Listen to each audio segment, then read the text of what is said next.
We're working really hard to find the quality ingredients our guests have requested from us. We want to meet their expectation and beat it. We have some great examples right here on your plate. We have a natural Angus steak, farm fresh eggs, we have applewood smoked bacon and real fresh whipped cream.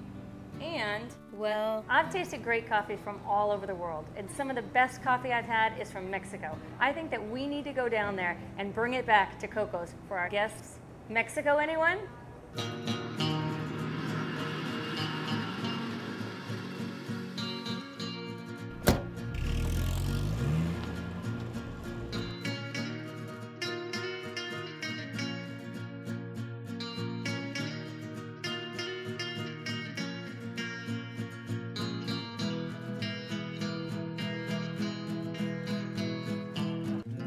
We're 17 degrees north of the equator in the high altitude tropical mountains of Mexico. This is where we find the ideal coffee conditions for the Arabica coffee bean. The only problem is we're down here and the ideal growing conditions are 2,000 feet up there.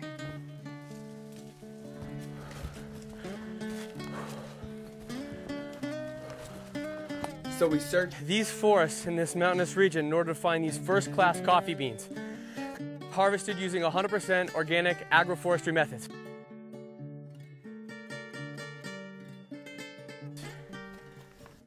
And that search brought us here, 2,000 miles away from where it began, Chiapas, Mexico. Few regions in the world have the climate, altitude, and soil to grow these beans, and only a handful have the natural resources to produce this shade-grown crop. Yet, despite its land endowments and hard labor of its people, these communities are in a struggle against poverty. There's a very strong relationship between coffee, indigenous ethnic groups, and poverty. So that's one of the reasons that our work here has started through coffee, because they have very bad experiences with large companies, principally because their contact with these companies is the local coyote, that it's the one that buys the coffee directly from them. And then they sell the coffee to the larger companies. Sencho has the time and cares to come right here where the coffee is produced and speak directly to the producers and agree directly with the producers on a fair price. And that is very important because there's no intermediaries, but it's straightly the consumer with the local producer. They're not accustomed for people come here and listen and to think together as a team, because that's also very important for trade. It's not only a better price, but is to work together on solutions for these people for improving their lifestyles.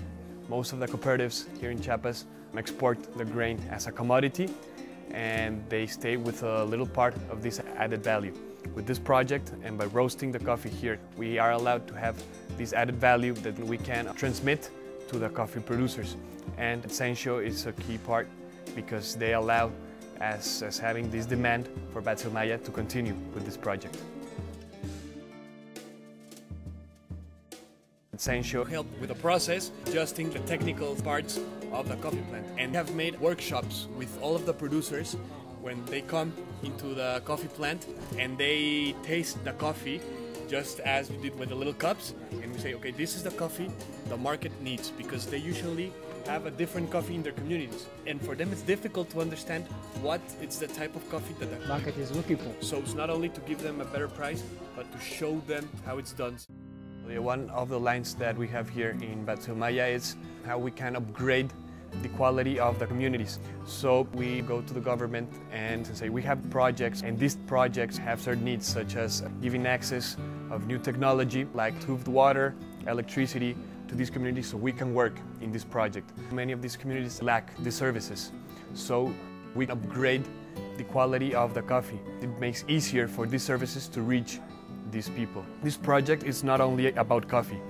We see coffee as a detonator for them to have an integrity of sustainable development. And having Sencho as a client makes this project sustainable and more successful.